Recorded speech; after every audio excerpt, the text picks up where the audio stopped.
Hello students, हमारे YouTube के channel पर आपका एक बार फिर से मोस्ट वेलकम है।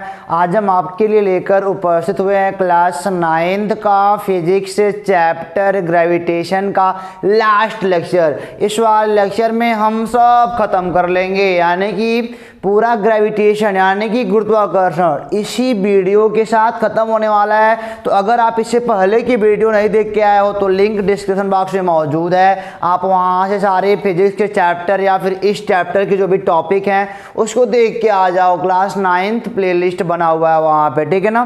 तो आज हम शुरू करने वाले हैं, जैसा कि आपने सही पहचाना, माय नेम योगेश सिंह और मैं शुरू करने वाला हूं आज आर्किमिडीज का सिद्धांत। और आर्किमिडीज के सिद्धांत को शुरू करने से पहले मैं आपको रोजाना की तरह एक पन्ने का नोट दूंगा, आप उसको पहले स्क्रीनशॉट ले लो या फिर अपनी कॉपी मेंटेन कर लो, फिर चलते हैं आगे की ओर।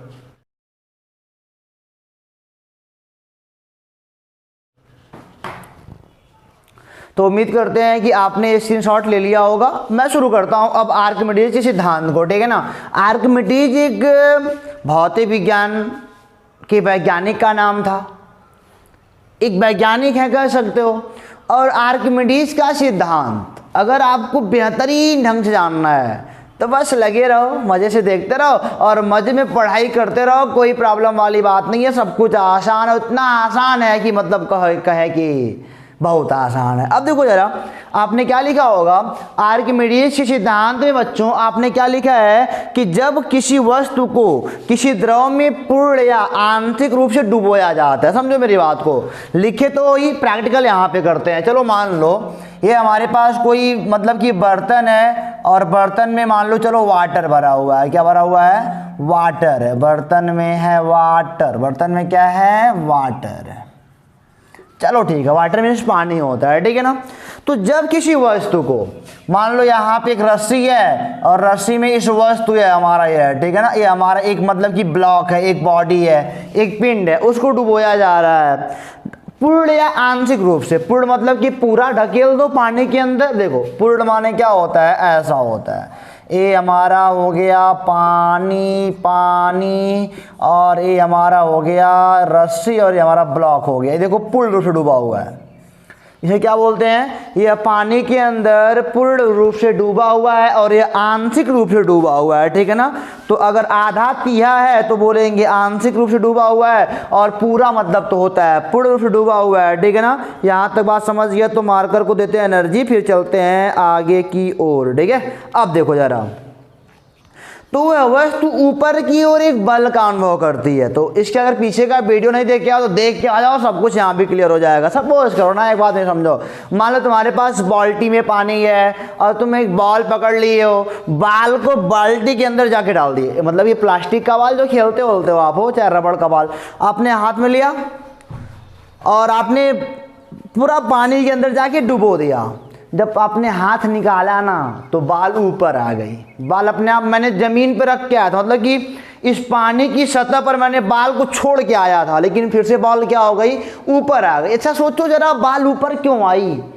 क्योंकि ऊपर की ओर उस पर बल लग रहा है, उस पर ऊपर की ओर क्या लग रहा है? बल लग रहा है। वो बल कौन लगा रहा है? वो पानी लगा रहा है, और पानी द्वारा जो बल लग रहा है ना उसी को उत्प्लावन बल बोलते हैं। आप पीछे वाले वीडियो में पढ़ के आओ, अगर आपको याद होगा तो अच्छी बात है, और अगर नहीं याद है तो जाके पढ़ के बढ़िया से आ जाओ एक बार फिर से। मैंने क्या बोला? मेरे पास बाल्टी है, बाल्टी में पानी है, पानी में मेरे हाथ में एक बॉल है, बाल को ने पानी में डुबोया जाके उसकी तली में रख के आया था। यार हाथ हटा लिया, फिर भी बाल कहाँ पे आ गई? ऊपर आ गई। क्यों आया? जादू मंत्र थोड़ी काम कर रहा, वहां पानी बल लगा रही है बाल के ऊपर, बाल पर ऊपर की ओर लगा रही है बल, बाल बल महसूस कर रहा है, उसी को हम क्या बोलते हैं? उत्प्लावन बल बोलते हैं। तो आपने क्या लिखा है? जब किसी वस्तु को किसी द्रव में पूर्ण या आंशिक रूप से डुबोया जाता है तो वह ऊपर की ओर एक बल का अनुभव करती है। जब डुबो रहे हो ना तो इसके ऊपर की ओर एक बल लग रहा है। यार यहाँ पे ऊपर की ओर क्या लग रहा है? एक बल लग रहा है। इसी बल को हम लोग क्या बोलते हैं? उत्प्लावन बल बोलते हैं। क्या बोलते हैं? उत्प्लावन बल बोलते हैं, ठीक है ना। बायंसी फोर्स कह सकते हो। अब लो जरा, तरल ओरल जो होते हैं पानी वानी से ऊपर की ओर ही बल लगाते हैं। चलो ठीक है, तो समझ आई ना बात। और जानते हो वो ऊपर की ओर बल अनुभव करती है, और इस बल का जो मान होता है ना, जो इस बल का मान होता है, जो यह बल होता है वह वस्तु के द्वारा हटाए गए जल के भार के बराबर होता है। वस्तु के द्वारा हटाए गए जल के भार के बराबर होता है। बस यही क्या है, आर्किमिडीज का सिद्धांत। यही क्या है, आर्किमिडीज का सिद्धांत। मैं आपको समझा रहा हूँ, परेशान ना हो, दिमाग बिल्कुल ज़्यादा खपत नहीं करना है। सुनो मेरी बात को, मैं बोल क्या रहा हूँ। सपोज करो, एक बात सुनो हमारी, तराजू कई प्रकार के आते हैं। मैं यहाँ से अगर कुछ बात, यहाँ पे भी एक रस्सी में तराजू लग सकता है, अभी नाप के बता सकता है इसका वजन कितना है। समझो मेरी बात को, सुनो। ये देखो मेरे पास पानी है, अभी बता रहा हूँ ये क्या लिखा हूँ मैंने। आर्किमिडीज का सिद्धांत तो वही है कि जब किसी वस्तु को पूर्ण अथवा आंशिक रूप से किसी द्रव में डुबोया जाता है तो वह ऊपर की ओर एक बल का अनुभव करती है, और उस बल का जितना वह बल अनुभव करती है ना, उस बल का मान वस्तु के द्वारा हटाए गए जल के भार के बराबर होता है। जब वस्तु अंदर आएगी, जल हटेगा ना।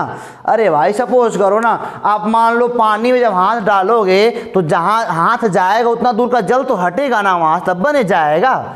भाई साहब लोहे, अगर मान लो मैं कहूँ कि इस हाथ के अंदर हाथ डालो, डाल पाओगे? नहीं डाल पाओगे ना। लेकिन पानी के अंदर हाथ डालो तो पड़ जाएगा, और मतलब जहाँ जितना दूर अपना हाथ है उतना दूर का पानी हट जाता है, समझे ना। तो जो बल होता है ना, वस्तु के द्वारा हटाए गए जल के भार के बराबर होता है। अब मान लो इतना बड़ा कण है, या पानी के अंदर आया तो इतना दूर का पानी तो हट गया ना।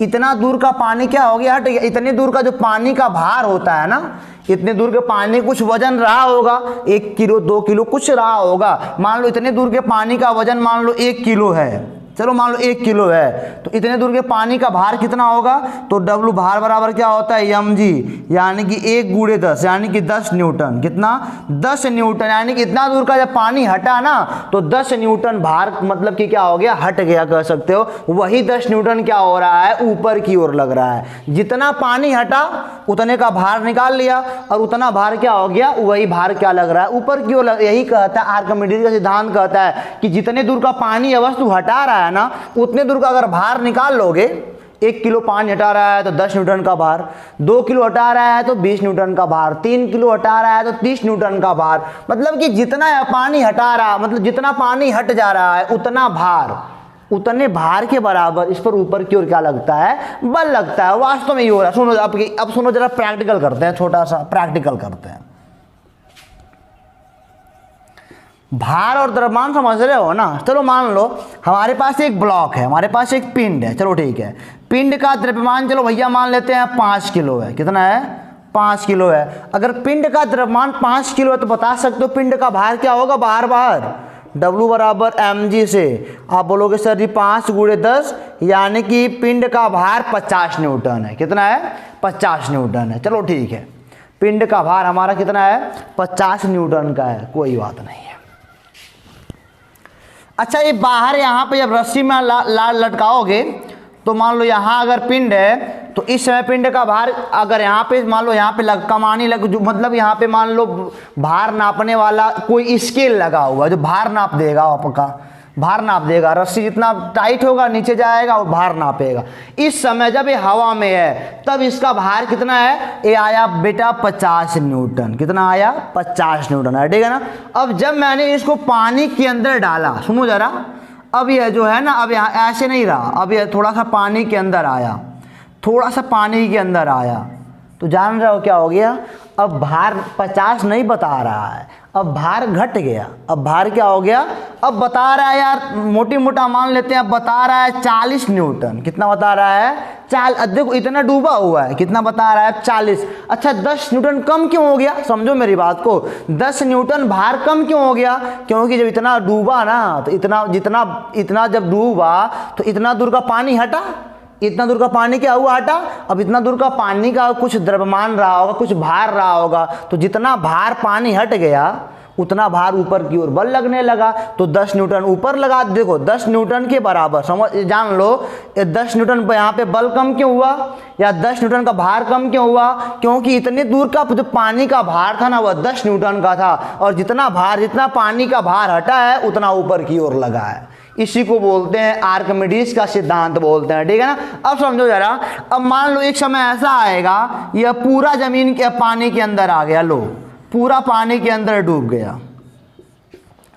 जैसे जैसे डूबेगा, समझो मेरी बात को, मान लो जब इतना डूबा था, पहले थोड़ा सा डूबा तो थोड़ा भार कम हुआ, थोड़ा और डूबा थोड़ा और भार कम हुआ, थोड़ा और डूबा थोड़ा और भार कम हुआ, और डूबा थोड़ा और भार कम हुआ, और भार कम। लेकिन जब पूरा डूब गया ना, अब पूरा डूब गया, अब जितना भार कम होना था उतना भाई तुरंत पानी में थोड़ी डाल दोगे। मान लो आराम आराम से छोड़ रहे हो तो जितना जितना डूब रहा है उतना यहाँ पे भार कम होता जा रहा है। अब ये एक समय आएगा ये पूरा डूब जाएगा, और जब पूरा डूब जाएगा तो अधिकतम भार वही कमी रहेगी। उसके बाद पानी के अंदर कितना भी लाते रहो भार नहीं घटेगा, क्योंकि पूरा डूब गया ना, अब तो पूरा डूब गया। जब तक पानी के अंदर आएगा जाएगा, जब तक पानी के अंदर जा रहा है तब तक भार लगातार घटेगा, और जब पूरा पानी के अंदर आ जाएगा तो भार नहीं घटेगा, तो भार नहीं घटेगा क्योंकि पानी के अंदर आ चुका है अब तो पूरा। अब यहाँ से नीचे लाओगे तब भी भार नहीं घटे, क्योंकि पूरा पानी के अंदर, यहीं से पूरा पानी के अंदर हो गया बॉडी। जब पूरा बॉडी पानी के अंदर हो जाता है तो मतलब कि भार तब लगातार घटता नहीं, तो जितना एकदम घटा होता है वही घट जाता है। अब चलो मान लेते हैं, एक बात सुनो जरा। अब जानते हो, अगर मान लो जब हवा में था तो 50 का था, जब पूरा डूब गया तब कितना बता रहा है, तब बता रहा है कि हम 30 न्यूटन है। अब यहाँ पे भार कितना बता रहा है, 30 न्यूटन है। समझना मेरी बात को, भार कम क्यों हो रहा है, क्योंकि जैसे से अब अंदर कंकड़ को या पत्थर को डाल रहे हो वैसे से उतना पानी हट रहा है, अधिकतम पानी है। जब पूरा अंदर आ जाएगा तो अधिकतम पानी हट जाएगा, अधिकतम पानी हट जाएगा तो अंतिम स्केल यही है, हमारा अंतिम मेजरमेंट यही है कि 30 न्यूटन ऊपर की ओर लग रहा है, ठीक है ना। यानी कि अब क्या हो रहा है कि वस्तु का भार बाहर 50 न्यूटन का था, अंदर कितना हो गया, 30 न्यूटन का हो गया। कितना घटा, 20 घट गया। कितना घटा, 20 घट गया। समझ सकते हो ना, यह वस्तु का वास्तविक भार है। जो हवा में था ना वह वस्तु का क्या है, यह वास्तविक भार है। वास्तविक भार बराबर कितना है, 50 न्यूटन, ठीक है ना। और वास्तव में कितना घट गया, कितना घटा, जो घटा है वह कितना घट गया है, 20 न्यूटन घटा है। अब हमारा कितना आया है, अब जो 30 बता रहा है ना, यह आभासी भार होता है। वह क्या होता है, आभासी भार बराबर कितना आया हमारा, 30 न्यूटन। जब हवा में था तब वास्तविक भार था, जब पानी में आया तो 20 न्यूटन घट गया, और कितना बता रहा है, अब 30 बता रहा है। अब क्या आभासी भार होता है, ठीक है ना। और कह सकते हो फार्मूले के तौर पे कि वस्तु का आभासी भार बराबर, वस्तु का आभासी भार बराबर, वस्तु का आभासी भार बराबर क्या होता है, वास्तविक भार। ये होता है वास्तविक भार माइनस, अब कितना घट रहा है, उत्प्लावन बल जितना लग उतना घट रहा है, माइनस उत्प्लावन बल।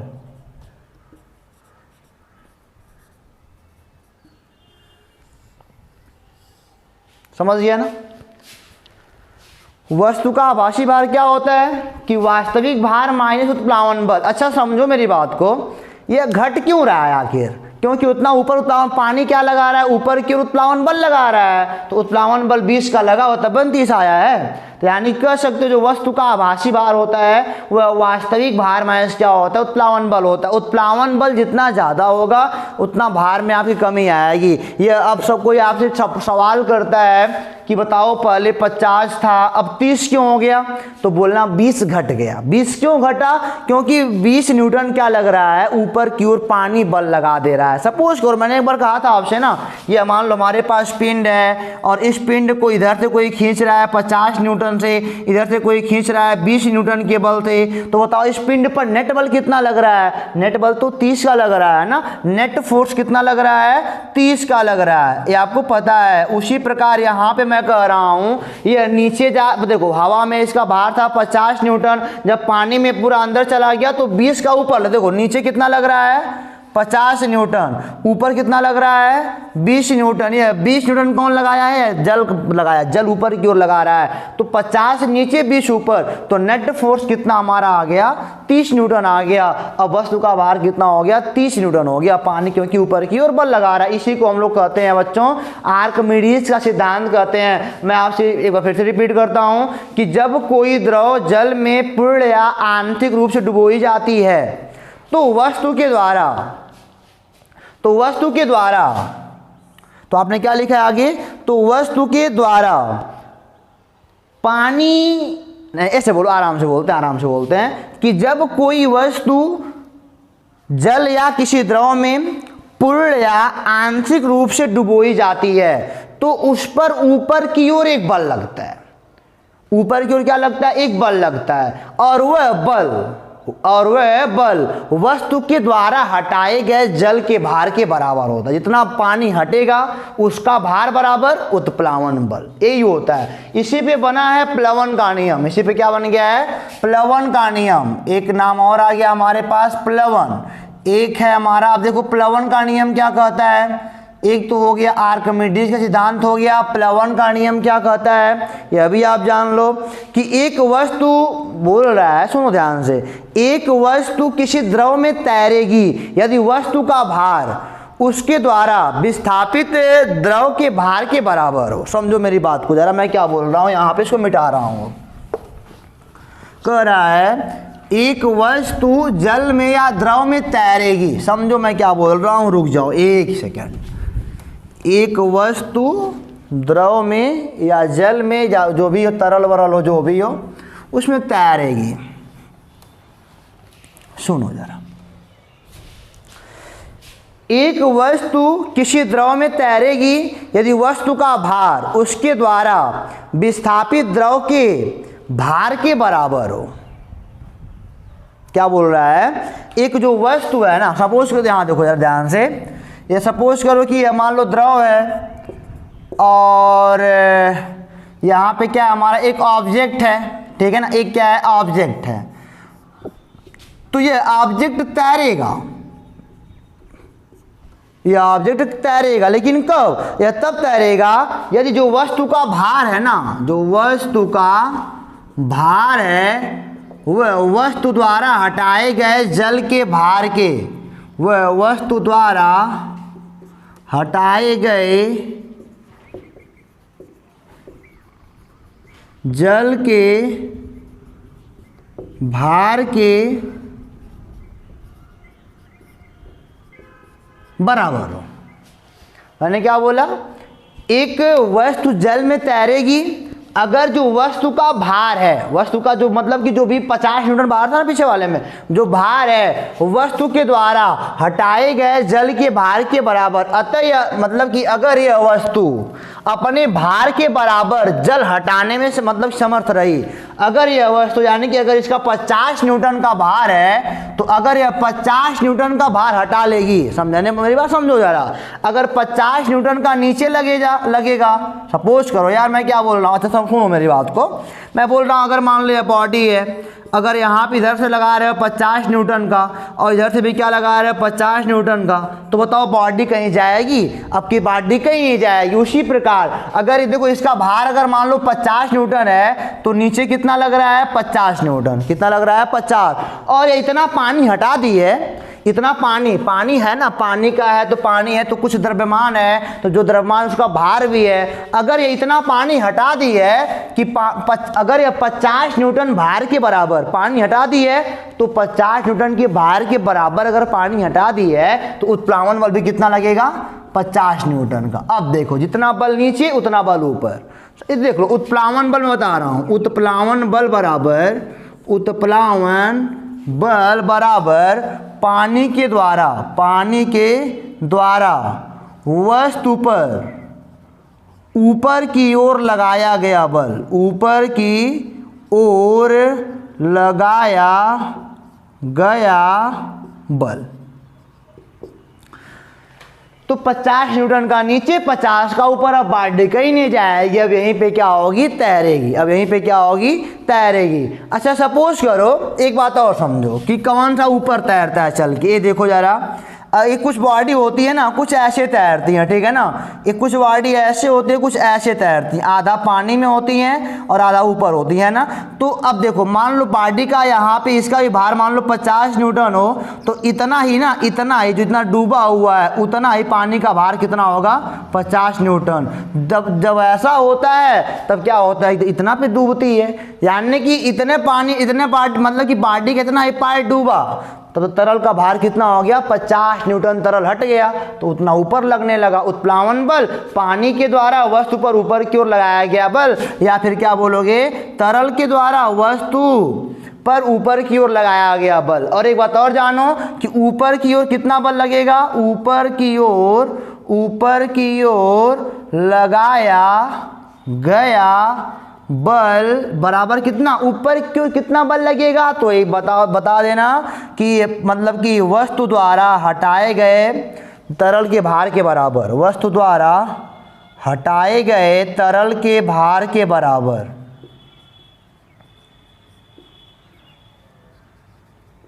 यानी जितना तरल हटेगा उतना ऊपर की ओर बल लगेगा।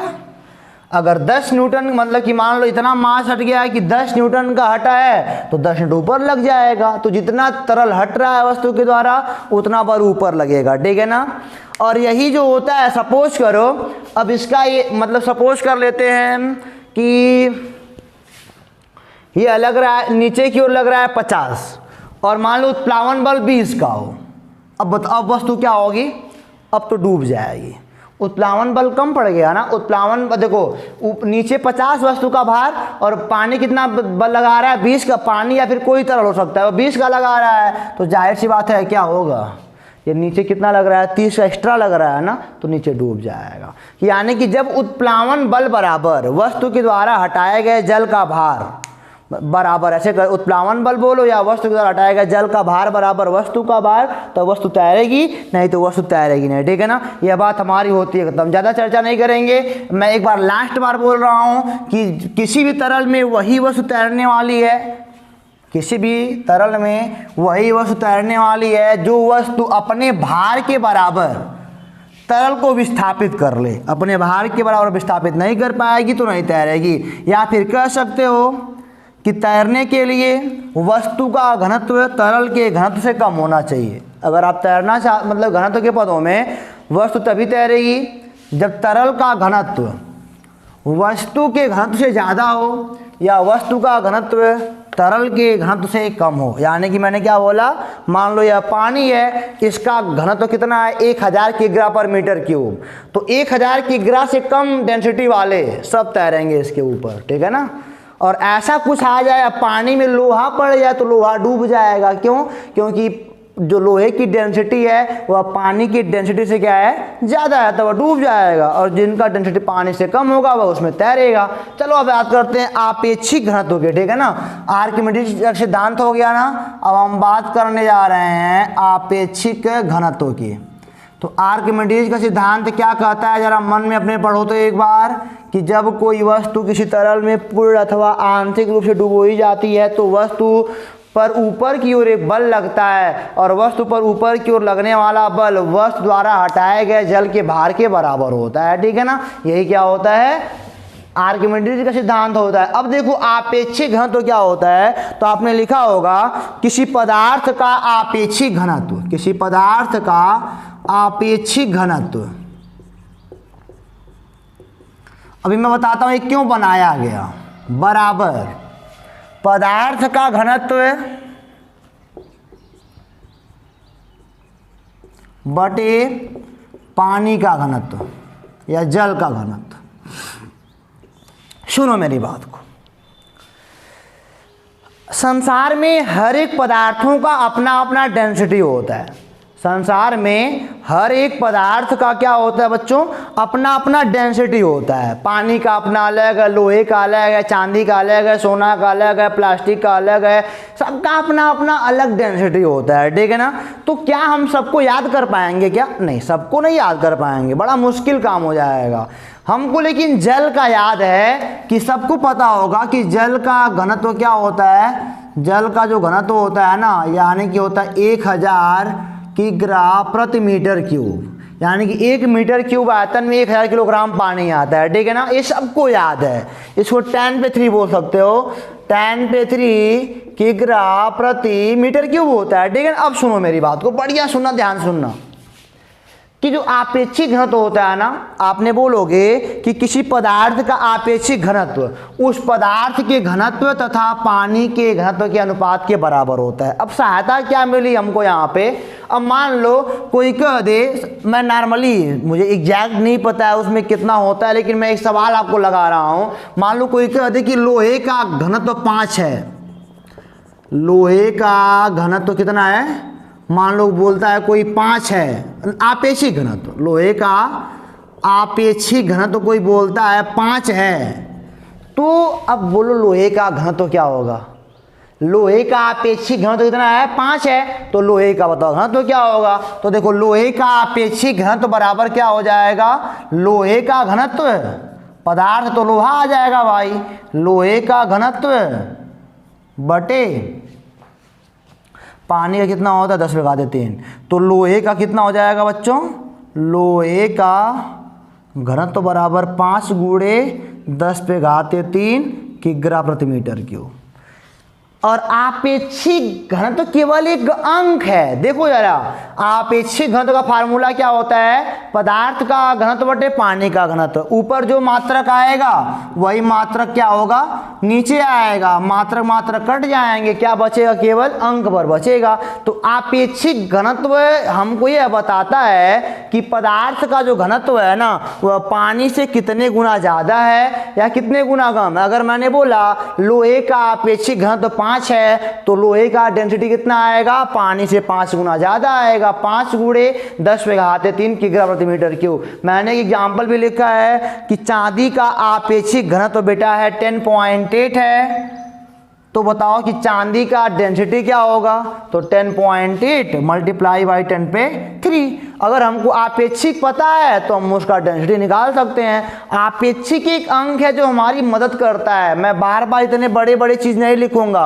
अब चांदी का मैं ऐसे लिखूं, चांदी का घनत्व 1.8 × 10⁻³ है, इतना लंबा हो गया ना। लेकिन अगर मैं बोल दूं चांदी का आपेक्षिक घनत्व 10.8 है, तो इतना करने से क्या हो रहा है कि इंसान क्या करेगा, चांदी का घनत्व निकालने के लिए इससे गुणा कर लेगा। यानी कि क्या बोलोगे, चांदी का आपेक्षिक घनत्व बराबर चांदी का घनत्व बटे इसका मान 1000 किग्रा पर मीटर क्यूब। तो 10.8 × 10⁻³ किग्रा पर मीटर क्यूब बराबर चांदी का घनत्व हो जाएगा। ये होता है आपेक्षिक घनत्व का कमाल होता है, ठीक है ना। यानी कि इसे बोलते हैं अंग्रेजी में रिलेटिव डेंसिटी। रिलेटिव डेंसिटी क्या है, एक अंक है, उस अंक का अगर पानी वाले मल्टीप्लाई कर दोगे तो उस पदार्थ का क्या होगा, डेंसिटी निकल जाएगा। अगर किसी भी पदार्थ का आपको आपेक्षिक घनत्व पता है तो उस वाले को अगर पानी से मल्टीप्लाई कर दोगे तो उस पदार्थ का डेंसिटी आ जाएगा। मतलब कि अब इसको भी समझ लो थोड़ी देर के लिए। अगर यह दिया है 10.8 × 10⁻³ किग्रा प्रति मीटर क्यूब, इसका मतलब क्या है यार, इसका मतलब यह है कि 1 मीटर क्यूब वाले स्थान में इतना किलो चांदी आएगा। अगर हमारे पास 1 मीटर क्यूब का कोई बॉक्स रहे और मैं उसमें चांदी भरूं, चांदी भरते जाऊं, तो उसमें क्या किलो चांदी आएगा, 10.8 × 10⁻³ किलोग्राम आएगा। अब 1 मीटर मतलब 1 मीटर क्यूब लंबा बॉक्स क्या होता है, 1 मीटर लंबा, 1 मीटर चौड़ा और 1 मीटर ऊंचा, ये इतना बड़ा बॉक्स होता है। अब वो क्या बन जाएगा, घन बन जाएगा। घन का आयतन क्या होता है, लंबाई गुणे चौड़ाई गुणे ऊंचाई, यानी 1 × 1 × 1 यानी 1 मीटर क्यूब आएगा। तो अगर हमारे पास 1 मीटर लंबा, 1 मीटर चौड़ा, 1 मीटर ऊंचा अगर कोई बर्तन है तो उसमें क्या किलो चांदी आएगा, 10.8 × 10⁻³ किलो आएगा। या फिर अगर हमारे पास 1 मीटर लंबा, 1 मीटर चौड़ा, 1 मीटर ऊंचा कोई बर्तन है तो उसमें कितना पानी आएगा, 1000 किलो पानी आएगा। ये होता है घनत्व का मतलब होता है, ठीक है ना। तो आपेक्षिक घनत्व भी होता है खत्म। और इसी के साथ बच्चों हमारा यह पूरा पार्ट क्या हो गया, खत्म हो गया। आपको फार्मूला पता होना चाहिए कि आभासी भार बराबर वास्तविक भार माइनस उत्प्लावन बल होता है, ठीक है ना। वह भार पानी के अंदर जाते जाते घटता है वस्तु का। ये पुरानी बातें आप पीछे से रिवाइज भी कर सकते हो। अगर हमारी बातें समझ में आ गई तो कमेंट बॉक्स में फटाक से बता दो, क्योंकि मैं यहीं पे इस वीडियो को क्लोज करने जा रहा हूँ। और हाँ, मैं आपसे अपील भी करूँगा कि अगर आपकी किताब में जो भी क्वेश्चन हैं आप उसको सॉल्व करने का प्रयास करो। अगर आपको कहीं पे प्रॉब्लम होती है तो उसको हमको बताने का काम करो। मैं उसको आपको अच्छे ढंग से बताऊंगा, आसान से आसान लहजे में बताऊंगा। बस आराम से माइंड को कंसंट्रेट करके मस्ती के साथ पढ़ाई करते रहो और सवाल को अपने किताब से अवश्य लगाना। तो फिर मिलेंगे बच्चों आपसे अगले वीडियो में, तब तक के लिए आप स्वस्थ रहो, मस्त रहो, पढ़ाई करते रहो। All the best.